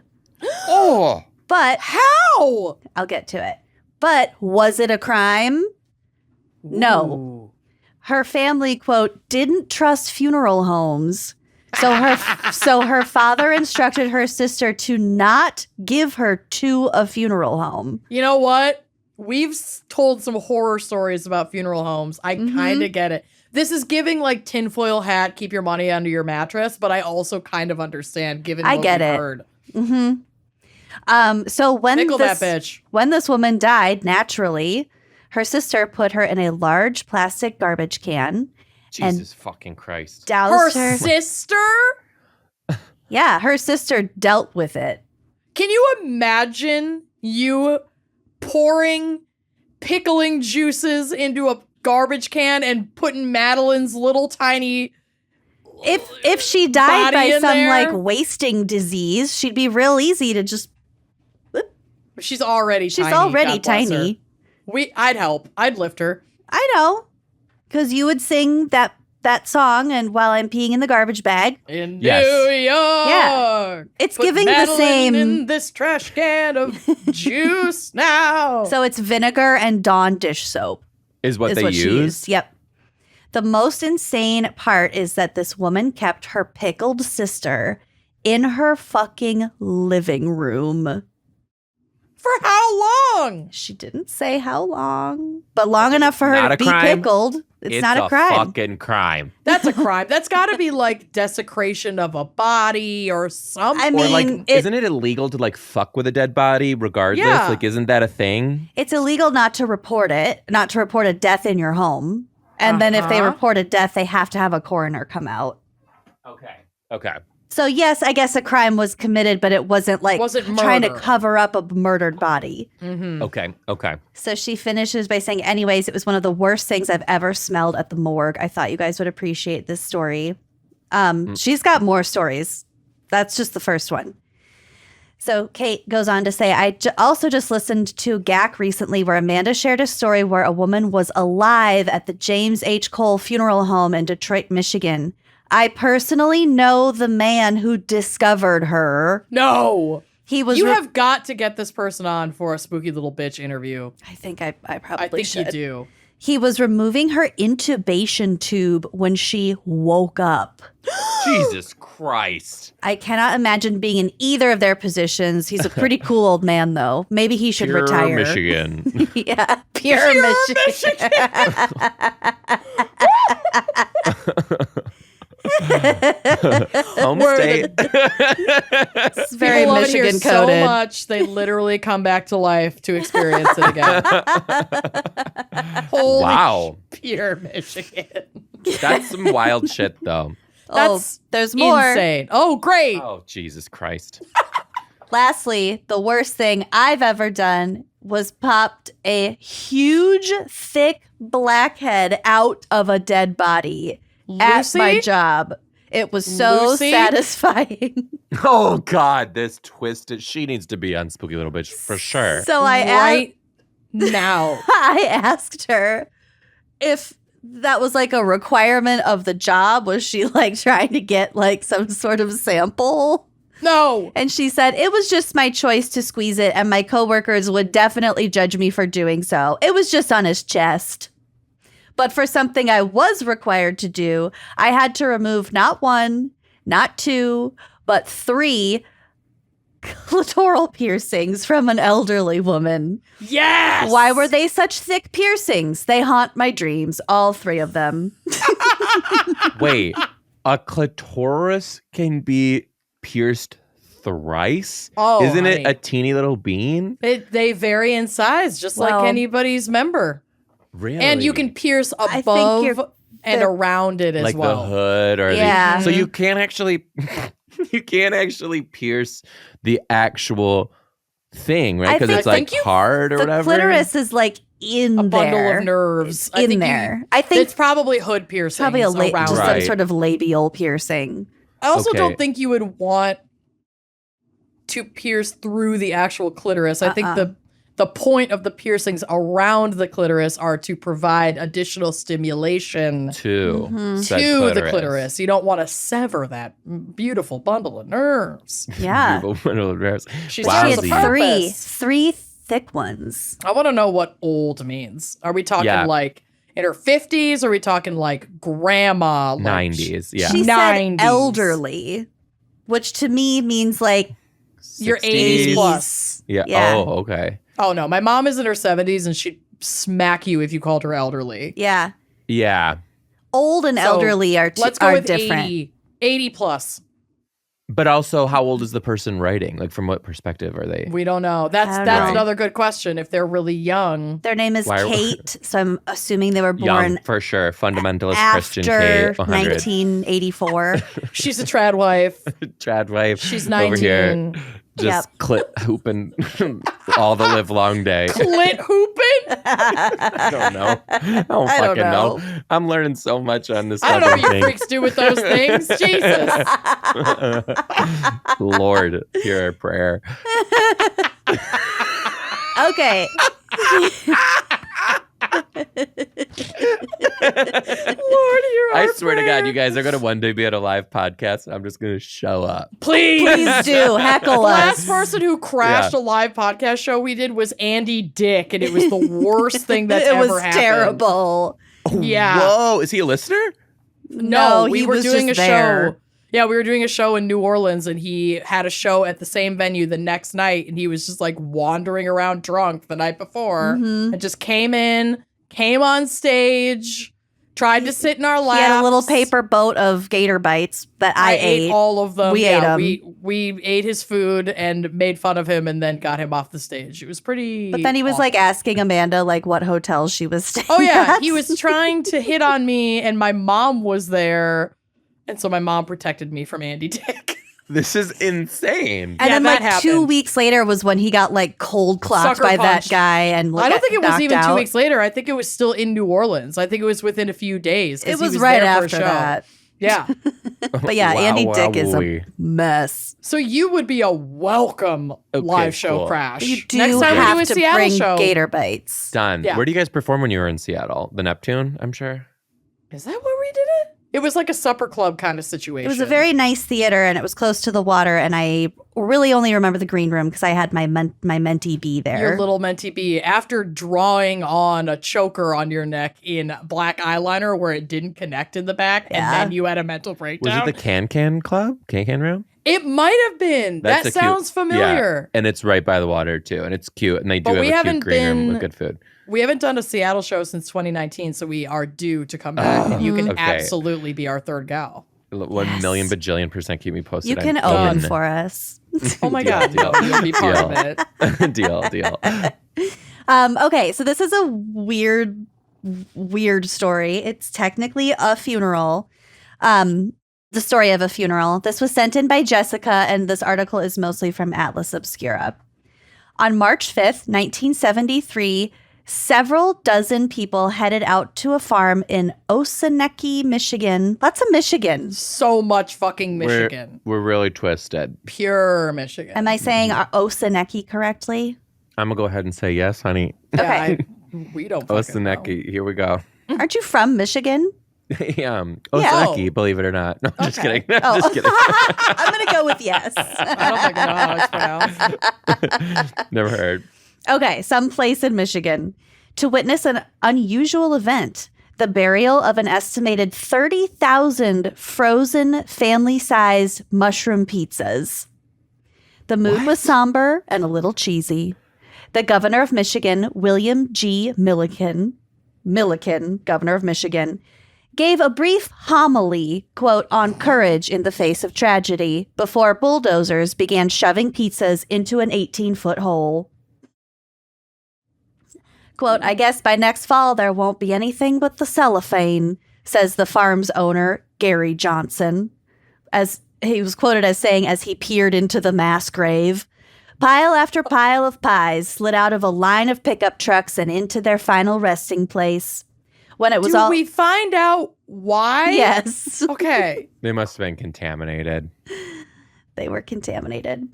When it was all over, the victim's creator, the frozen pizza magnate Mario Fabrini, laid a 2-colored flower garland on the grave. It had red gladioli for sauce and white carnations for the cheese. Oh my God. He then offered slices to all of his guests. So we've just buried hundreds of contaminated pizzas and we're trusting that same guy to offer slices at the pizza funeral? It was the mushrooms on the pizzas that were buried, and he was offering them non-mushroom pizzas. Well, I'll get to it. Mushrooms. I'll tell you. Governor Milliken was presented with a frozen pizza by Fabrini, who cooked pizzas on site to feed the attendees. When one attendee questioned the safety of eating the food offered, Fabrini retorted, Governor Milliken ate a piece and he's still alive. Ooh, what a bitch. Trust your politicians. Yeah. The story of the great Michigan pizza funeral is one of loss, terrible maladies, and spilled marinara. But it's also a classic tale of the strange obstacles immigrants can often face in new countries. In this specific case, it was bad mushrooms that interrupted Fabrini's American dream. In January of 1973, employees at United Canning in East Palestine, Ohio, already had some issues with tainting there, were checking their inventory when they noticed some of their mushroom tins had swelled up. Swelled cans are bad news, and sure enough, botulism, baby. Tests revealed that the cans were harboring Clostridium botulinum, the bacterium that causes botulism, which can lead to body-wide muscle weakness, low blood pressure, and sometimes death. Yeah. Which we also talked about in Pickle Crimes. We did talk a lot about botulism. The FDA removed the affected products from store shelves, but to ensure a comprehensive recall, they had to make some calls up the supply chain. Various prepared food businesses using United Canning's mushrooms, including Mario Fabrini, who was this owner of Papa Fabrini's frozen pizzas. When Fabrini got the call, quote, everything went dark, he later told the Detroit Free Press. Fabrini was an immigrant and the architect of his very own all-American success story. He had a visceral understanding of what he stood to lose and a palpable fear of losing it. I would be. I mean, I could have just, without unknowingly, poisoned all of my customers who got mushrooms. That's terrifying. So he had come to Michigan from Fiume, Italy, but another source said Croatia and also communist-ruled Yugoslavia. So maybe he just moved around. Moved to Michigan after World War II, having grown up under the fascist regime. He said, quote, they put the black shirt on me when I was 6 years old. After he got to the U.S., he and his wife, Olga, adapted his family pizza recipe for American palates because he told one reporter, the pizza from my country, no one here would eat. Well, I'm going to go to your country and I'm going to eat your pizza. I feel like same, yeah. Gonna be good. And then he went from rolling dough to raking it in. And Papa Fabrini Pizzas became one of the most modern pizza factories in the country. So he was making quite a lot of money. This poor man had been absolutely through the ringer and finally gets some goddamn a piece of pizza, and now his whole life is flashing before his eyes because of these fucking mushrooms. Everything went dark. That was so sad. That is sad. When he got the news about the mushrooms, Fabrini stopped his shipments and submitted his mushroom pizzas to a crude contamination test. Slices were fed to a couple of FDA lab mice who promptly died. So Fabrini recalled his shroom-topped pies, rounding them up from local restaurants and grocery stores. In order to get rid of them, he decided to throw a funeral. Partly for the optics, but one suspects partly as a display of accountability, too. I think it's really cool that he did. And there's pictures that we'll have that show the dump trucks just dumping pizzas into this hole. Oh my God. Wow. This is wild. By the time of the botulism scare, Fabrini was a decade into his pizza-making career. He was churning out tens of thousands of pies per week with the help of 22 full-time employees at his state-of-the-art factory. The scandal threatened to undo all he had worked for. He told the press, all I could think was, oh my God, not me.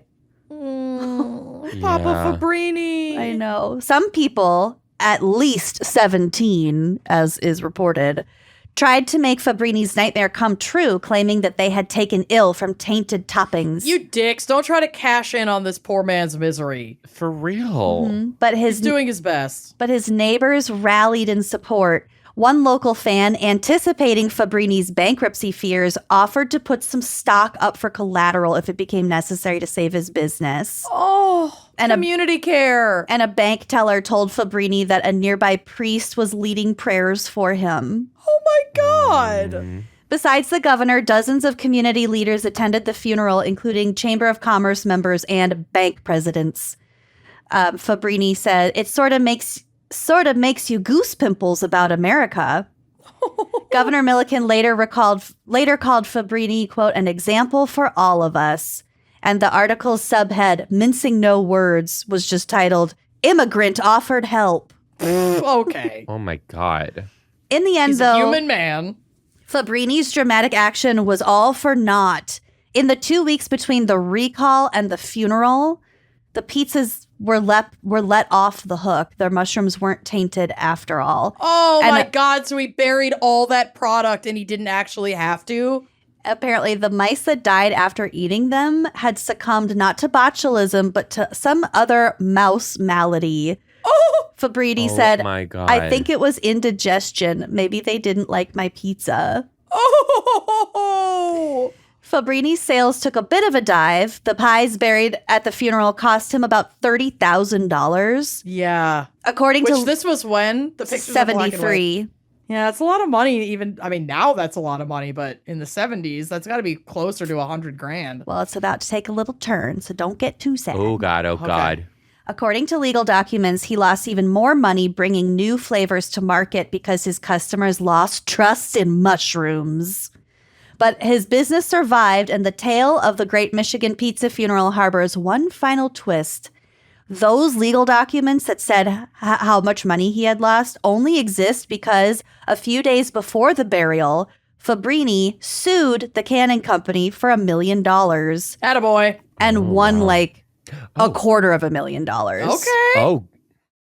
So damn. An all-American ending to an all-American story. We are nothing if not litigious. We're very litigious. But then here's the thing, though. But the cans that he received must have not been the swelling ones then. I'm sure that, but then they don't know where the botulism started and ended. So they had everything. So they were just like, this is it. Mm-hmm. Yep.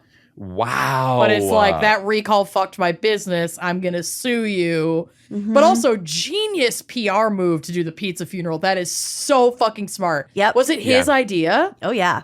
Oh, this is what America is all about. And the journalism surrounding it, like the farmer just going, by next fall, there ain't gonna be nothing left but the cellophane. But the cellophane. The sound bites are iconic. I also don't know why I gave him a southern accent. He's in Michigan, but that's fine. Progressive for the times this was. Mm-hmm. Damn. Okay, I got one final thing. This is the obituary area. Mm-hmm. This was sent in by Sam, who says, quote, "My friends Angel and Bill lost their sweet mom, Cheryl, in February 2023. During Cheryl's hard times when her health was extremely up and down, she expressed to her daughter that she wanted a very unique obituary. In true Angel fashion, she kept her promise to her mother.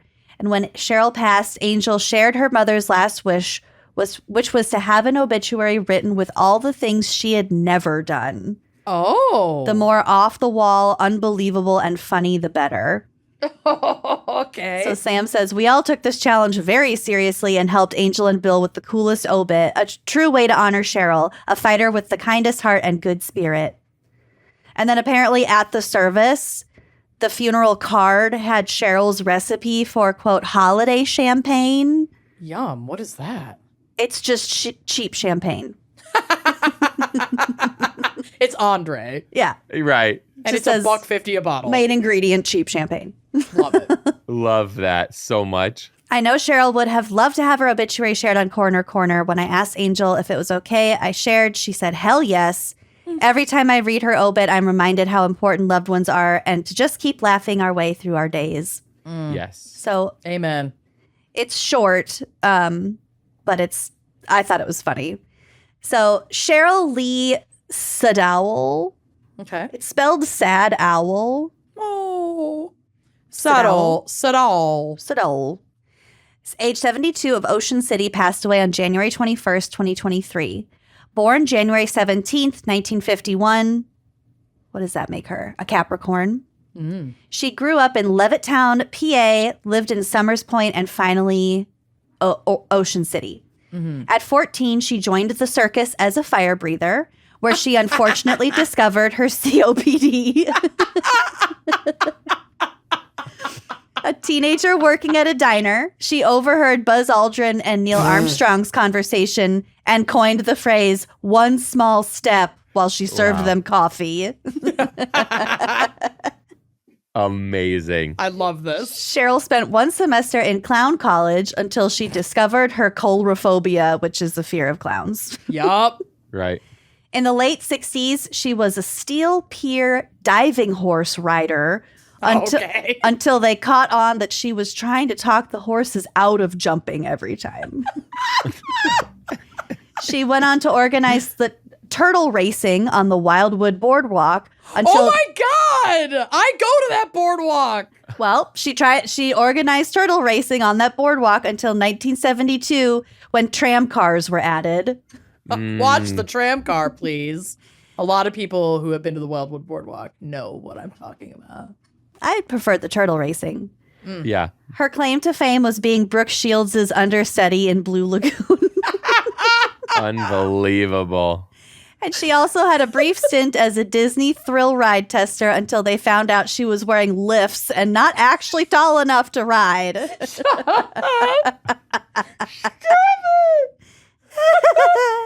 They did this woman in. Yeah. Oh, I love that. Cheryl was preceded in death by her mother, Margaret, father, William, sister, Edna. She leaves behind a whole list of people. A lot of people. Mm-hmm. So her funeral was Tuesday, February 7th, I'm assuming, of 2023. But yeah, it's an older obit, but I think I thought it was so cute. I love it. I love it so much. Such a clever take. All the things she never did. Never did.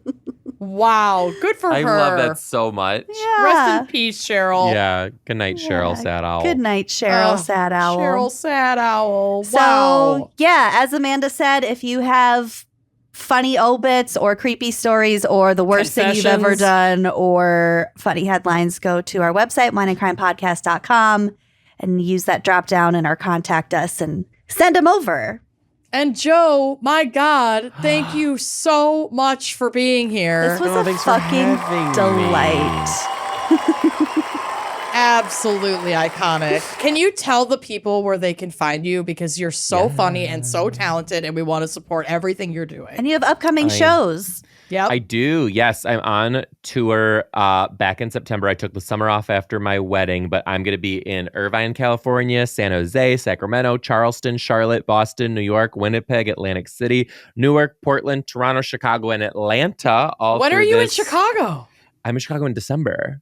You trying to come up? We're coming to Chicago I am trying to come up. Yes, I love that. I would post it. love we would to. have Yeah, so much fun. We'll connect because it would be so fun to come to one of your shows. Your stand-up is fucking phenomenal. Thank you. You're huge on TikTok. Literally millions of followers. It's true. We're very excited and impressed and thrilled for your success. You are so deserving of all of it. Yeah. Oh, that means so much. Thank you. I'm in Chicago for a full weekend too, so we could definitely grab some hang out. cocktails. Hell yes. We get spooky ooky. I love it. I'm Let's there. fucking do it. Yes. All right. And Joe, where can they follow you?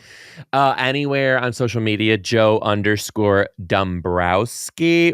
And if you want to come to any of the shows, you can get your tickets at thejoedombrowski.com. I love it. Fantastic. Thank you so much for being here today. This was a hoot. Absolutely. And I'll let this iconic clip play us out.